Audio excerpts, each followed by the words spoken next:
Hi everyone. So as you can see, I've cleaned up my desk. Last time it was a bit of a mess, and well, what I'm going to show you today needs a bit of a clean view because it's once I've connected all here, it will be difficult to see what's exactly going on. So we start with a clean slate, and what I want to show you is the RK006, and the RK006 has a special feature called PolyMUX, and you can use that to chain up different MIDI devices.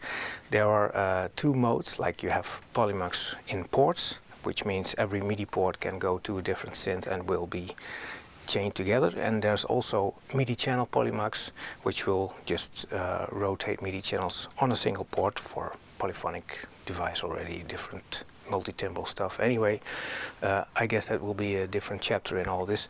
What I'm going to show you today is chaining up different MIDI devices with different ports, and therefore I need the app on the RK006. I'll show you with my phone here, and I've got a USB-C to micro USB cable, so I can directly connect it to the iPhone here, and like this. I'll open up the app. Here you'll see it has found the RK6 and has connected to it. On the app you can select every port to a different type of signal. You can select it to be MIDI or a gate signal. A gate signal can be triggered by clocks, or it can even be a CV kind of signal. But I'm not going to touch that now. What I'm interested in for the PolyMUX is the global operation. And when I open it, I can see different system parameters on the RK6. And this is the PolyMUX stuff. You have two types on note handling.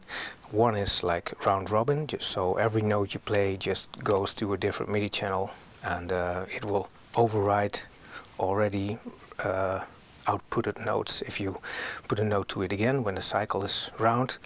And there's also a voice reserve mode, and voice reserve means that notes which are depressed for a longer time will exclude the channels from new notes, so you can really do legato notes and press shorter notes without interruption.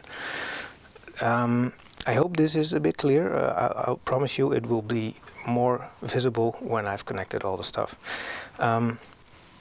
Anyway, I'll start the PolyMUX. Here are the options.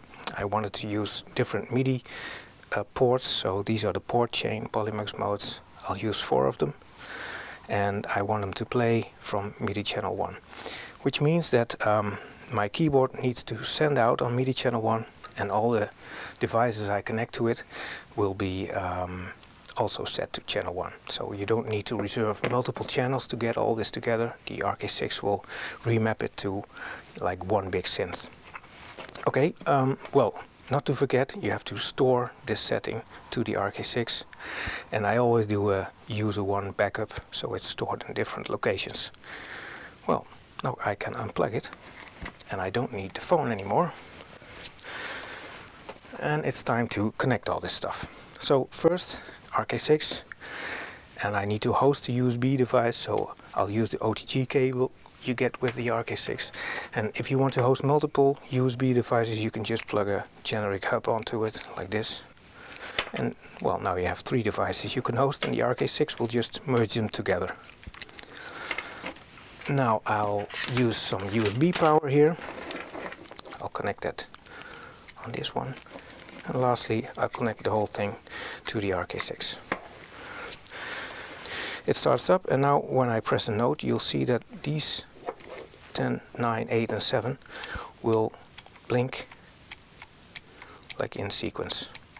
So the PolyMUX is working. Well, now we've got this all configured, I'll continue to setting up this whole synthesizer, MIDI and audio routing. I'll leave this here, and we'll concentrate on these 4 ports, and I'll have some audio cables here. First one, I'll go and connect the S1. I use the quickie mixer here to quickly mix passive audio, and let's hear it. So that's this one. Okay, and then the Roland JX03.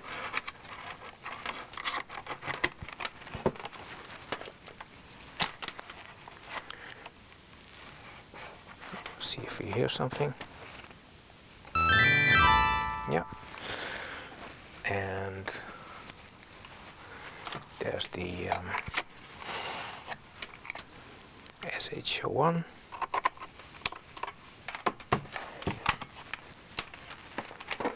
Also connected here to the mixer.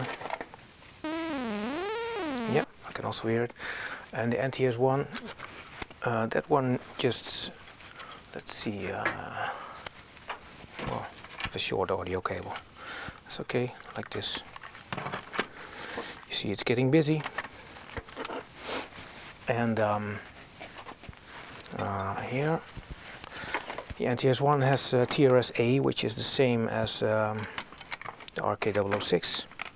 So this one is MIDI and it goes straight into a port with an audio cable. You can reuse them. It's very handy when you're out of MIDI cables. In TRS world, you just can buy a stereo audio cable and you're done. Well, let's see, I've got the NTS1 connected, but not yet power. I'll add power to it as well. Oh yeah, one thing with the NTS1, you have to check the MIDI channels, and I'll just add this here in this video as well. To configure the NTS1, you have to keep the reverb button pressed, power it. Hey, let's go. Like this, and then you get some configuration menu. Well, for MIDI channel configuration on this, it goes from 0 to 15. 0 is MIDI channel 1, and you press ARP to accept these settings. So now it's configured to receive a MIDI channel 1. Do we hear it? Yeah. Okay, well, this one has MIDI connected, so you have one note, you can hear it. And now I'll connect the MIDI on the S1, on the SH01, like here. Now you have two already. And I'll connect the Roland S1, which also has TRS-A MIDI, so it's a question of using an audio cable again, like this. You have three. And lastly, I'll also add the JX03 to the whole thing. That's a DIN 5 to TRS-A cable, we have them in our store. And well, that's it actually. So you hear that now they are synced together when I...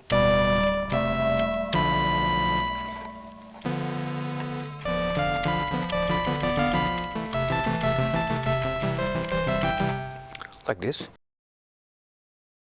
Okay, so now I have this all connected. I can try and explain the whole round robin and voice reserve thing a bit better, because now I have sound and well, that's an easy learner, you know. When I press notes here, you can see that it all goes through these four devices. And voice reserve means that if I keep a note pressed, it will reserve that channel from that synth, so it will skip it here.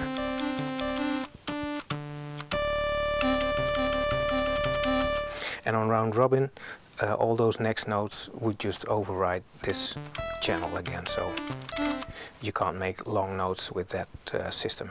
And voice reserve does allow you to play like a long bass and play chords together with it. Another thing which is good about this whole Polymax thing is that this whole setup feels like one synth. If I would get the sounds more or less the same, then I could just play chords here, and when I do a pitch mod, they all pitch at the same time, they do modulation at the same time, as you can see on the lights. And yeah, it's even a system that if you have a MIDI keyboard with polyphonic aftertouch, which of course the Nano Key does not have, but then it would translate the polyphonic aftertouch to these individual mono aftertouch, so you have a lot of expression with this PolyMUX setting on the RK6. Well, and I guess that's about it on this this feature. I could explain the channel PolyMUX as well. This is just on one MIDI output on different MIDI channels, but then I would need multi-timbral synths to explain. Maybe next time, if you would like to hear about that, then let me know. Okay, bye bye.